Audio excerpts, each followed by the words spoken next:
السلام علیکم ورحمۃ اللہ وبرکاتہ۔ ناظرین، میرا نام ہے محمد جمیل اور میری طرف سے آپ تمام ساتھیوں کو 14 اگست مبارک ہو۔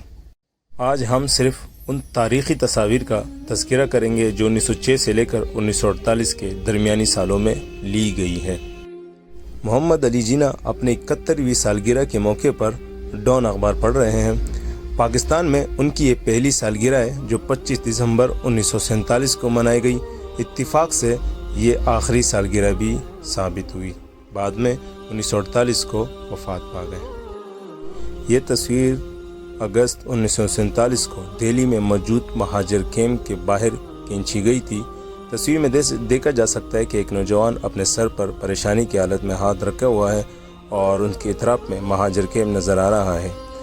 یہاں پہ ہزاروں لوگ یہی دعا کر رہے تھے کہ جلد وہ پاکستان پہنچ جائے۔ ستمبر 1948 کو محمد علی جناح صاحب نے ڈھاکہ کا دورہ کیا اور یہ ان کا آخری دورہ تھا۔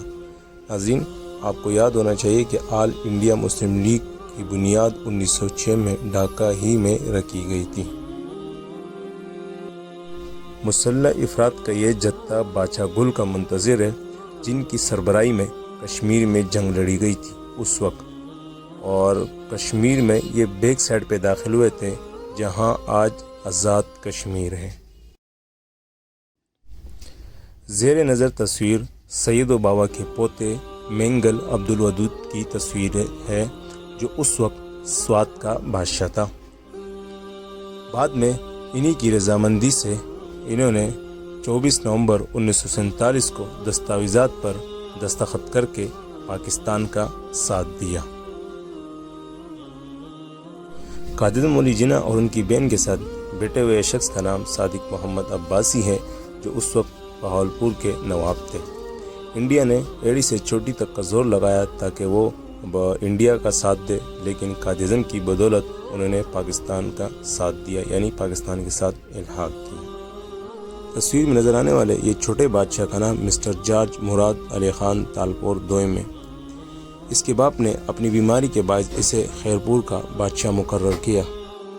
کم عمری کی بنا پر ان کے لیے ایک خصوصی بورڈ تشکیل دیا گیا جو کہ میر خاندان کے قریبی مردوں پر مشتمل تھا۔ 4 اگست 1947 کو ریاست خیرپور ایک نوٹیفیکیشن جاری کرتی ہے کہ وہ 15 اگست کو یوم آزادی بنائے گی، تاہم حکومت پاکستان نے بڑی کوششوں کے بعد ریاست خیرپور کو قائل کر لیا، جس کے بعد چھوٹے بادشاہ نے 3 اکتوبر 1947 کو اسی دن پاکستان کے ساتھ الحاق کی دستاویزات پر دستخط کے جس دن ریاست بہاولپور نے کیے تھے، اور حکومت پاکستان نے اسی ایک ہی دن 2 اہم ریاستیں حاصل کر لی۔ 7 جنوری 1946 کو پنجاب یونیورسٹی کے لان میں کھینچی گئی یہ تصویر قائداعظم محمد علی جناح طلبہ سے باتیں کرتے ہوئے۔ 1946 کے انتخابات سے پہلے قائداعظم محمد علی جناح نے پنجاب کے اہم طلبہ کو قائل کر لیا، اسی وجہ سے انتخابات میں کامیابی حاصل ہوئی۔ سفید یونیفارم میں ملبوس قریباً 25 سے 30 کم عمر لڑکیوں پر مشتمل سندھ ویمن نیشنل گارڈ کا دستہ اپنے تحفظ اور بچاؤ کی تربیت حاصل کر رہا ہے۔ یہ تصویر 1947 میں کھینچی گئی ہے جس میں 18 سالہ زینت راشد کو دیکھا جا سکتا ہے جن کی والد حاجی عبداللہ ہارون 5 برس قبل چل بسے تھے، لیکن اس کے باوجود اس لڑکی کی والدہ نصرت عبداللہ ہارون تحریک پاکستان میں اہم کردار ادا کرتی رہی۔ سر سکندر حیات اور قائداعظم محمد علی جناح، انہوں نے ایک معاہدہ کیا تھا جناح سکندر معاہدہ۔ قائداعظم کی جانب سے یہ معاہدہ وہاں مسلم لیگ کو 1947 کے بعد حاصل ہونے والی طاقت کی بھی عکاسی کرتا ہے۔ مندرجہ بالا تصویر لاہور میوزیم آف پاکستان سے حاصل کی گئی جس میں قائداعظم محمد علی جناح 21 فروری 1948 کو ملیر میں ایئر کرافٹ ریجمنٹ کے مظاہرے کے بعد ہونے والے قومی ترانے کے میوزیکل تقریب میں دستاویزات کا جائزہ لے رہے ہیں۔ محمد علی جناح نے north west frontier province NWFP کے دوسرے دورے کے دوران مردان، پشاور اور قبائلی علاقہ جات میں ریلیوں سے خطاب کیا۔ یہ ان کا 1937 میں صوبے میں کانگریس اور خدائی خدمتگار تحریک حکومت کے بعد پہلا دورہ تھا۔ یہ تصویر اس وقت لی گئی جب قائداعظم نے NWFP کا تیسری بار دورہ کیا اور وہ خیبر سے گومل تک گئے۔ وہاں انہوں نے 10 دن گزارے۔ محمد علی جناح نے قبائلی عمائدین سے ملاقات کی جس کا نتیجہ یہ نکلے کہ عوام نے ریفرنڈم کے ذریعے پاکستان کے ساتھ الحاق کیا، اور یہ ساری کوششیں قائداعظم کی بدولت ہی ہوئی۔ تقسیم کے دوران جو تشدد ہوا وہ قائد-اعظم کے لیے ذاتی پریشانی کا باعث بھی بنا، جس کی صداقت ان کے جانب سے دیے گئے بیان سے بھی ہوتی ہے، جس میں انہوں نے باقاعدہ لکھا ہے کچھ لوگوں کا خیال ہے کہ 30 جون 1947 کا جو پلان تھا وہ مسلم لیگ کی غلطی ہے۔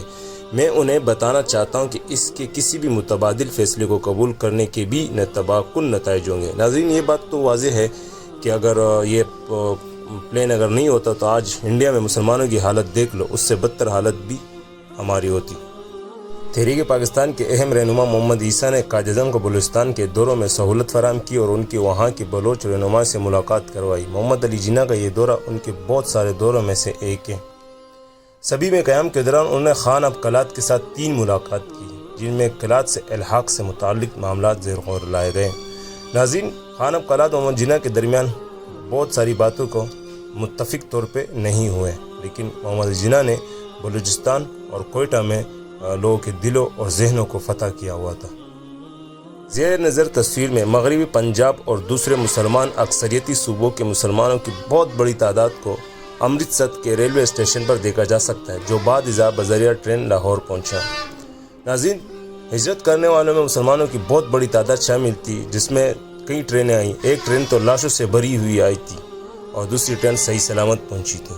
پاکستان حاصل کرنے کے لیے بہت ساری قربانیاں دی گئی اور ہمیں آزادی کی قدر کرنی چاہیے اور ان کی قربانیوں کی بھی قدر کرنی چاہیے جو پاکستان اور ہمارے لیے دی گئی ہے۔ اگست 1947 جب ایک پنجاب کا بٹوارہ ہوا۔ میں محمد علی جناح تہ دل سے آئین پاکستان پر مکمل یقین اور اس کی اطاعت کرتا ہوں، اور میں بطور گورنر جنرل آف پاکستان ایج میجسٹی کنگ جارج ششم کا وفادار رہوں گا۔ ناظرین، یہ 15 اگست 1947 کا دن ہے جب قائد-اعظم نے حلف درج الفاظ کے تحت حلف اٹھایا۔ اسی دن ان کے پاکستان کے لیے طویل جدوجہد ختم ہوئی۔ حلف برادری کا اہتمام لاہور ہائی کورٹ کے چیف جسٹس میاں عبدالرشید کے دفتر میں کیا گیا۔ بعد ازاں میاں عبدالرشید پاکستان کے پہلے چیف جسٹس بنے۔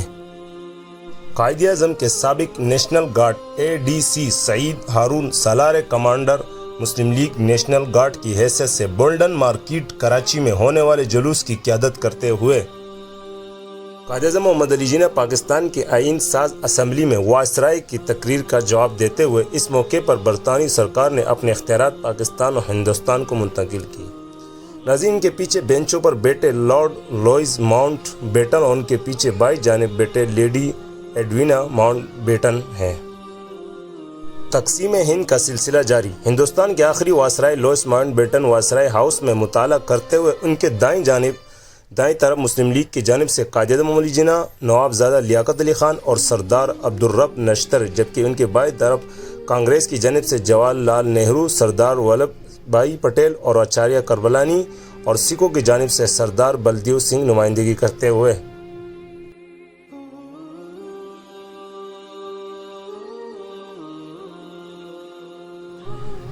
اس تصویر میں پھینکی گئی لاشوں کو آپ دیکھ رہے ہیں جس سے گیت گا رہے ہیں۔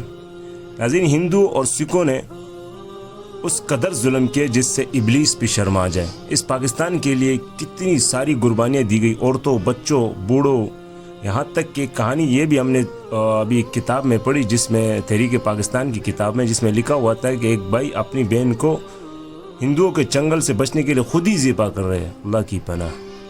خان عبدالغفار خان کے بڑے بیٹے خان عبدالغنی خان نامور صحافی اور سیاستدان بنیگال شیوا راؤ کے ساتھ قائد-اعظم محمد علی جناح منٹو پارک میں خطاب کرتے ہوئے اس موقع پر نواب شاہ نواز خان ممدود اور AK فضل الحق بھی نظر آ رہے ہیں۔ نواب زادہ لیاقت علی خان قرارداد لاہور کا جائزہ لیتے ہوئے قائد-اعظم اور میاں ممتاز دولتانہ حاجی عبداللہ ہارون کے ساتھ سیفیلڈ ہاؤس میں گفتگو کرتے ہوئے رتی جناح قائد-اعظم محمد علی جناح کی بیوی اور معزز سر ڈنشا پیٹٹ کی صاحبزادی ہے۔ خاندان کی بھرپور مخالفت کے باوجود وہ 13 سال کی عمر میں قائد-اعظم سے شادی کر لیتی ہے۔ محمد علی جناح اور دینا یعنی محمد جناح کی بیٹی لندن کے علاقے میں اپنے گھر پر مولانا محمد علی جوہر اوپر بھائی جانب 1919 میں اپنی ترکی کے دورے کے دوران ترکی میں انڈین مسلم میڈیکل مشن کے سربراہ ڈاکٹر انصاری ان کے بائیں جانب کھڑے ہیں۔ مولانا شوکت علی جنوری 1931 میں مسجد اقصی میں اپنے بھائی کی قبر پر کھڑے ہیں۔ مولانا محمد علی جوہر کی بار بار قید اور شدید ذیابطیس نے ان کی صحت پر نہایت برے اثرات مرتب کیے تھے۔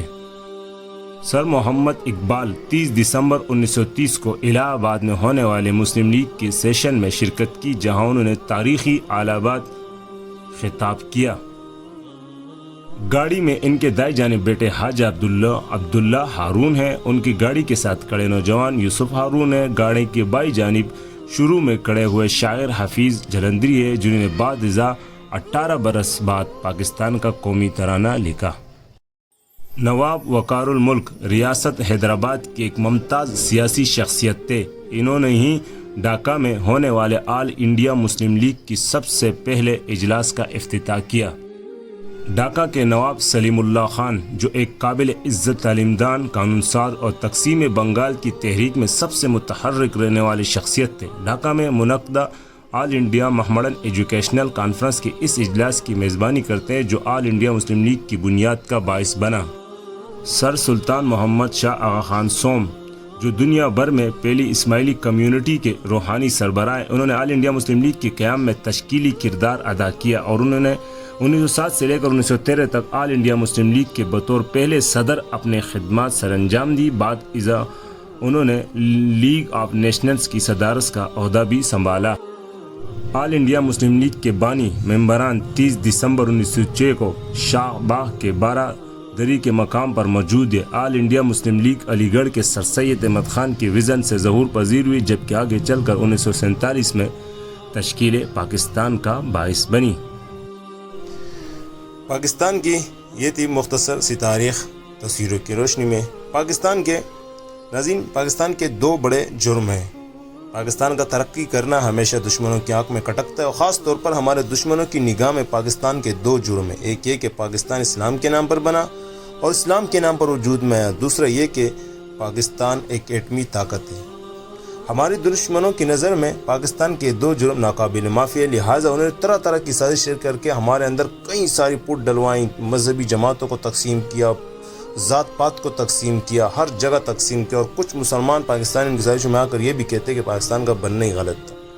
اگر یہ بننا ہی غلط تھا تو آپ پاکستان کے اندر ہیں کیوں، انڈیا کیوں نہیں چلے جاتے؟ یا اگر آپ کو احساس نہیں ہے تو کم سے کم انڈیا کے ان مسلمانوں کی حالت تو دیکھ لے، ان کی حالت دیکھ لے اور پھر اپنے کی حالت دیکھ لے، یعنی پاکستانیوں کی حالت۔ تو بدتر کون ہے؟ اس لیے پاکستان کی قدر کرے، پاکستان کی عزت کرے، قانون کی عزت کرے۔ پاکستان زندہ باد۔ السلام علیکم ورحمۃ اللہ وبرکاتہ۔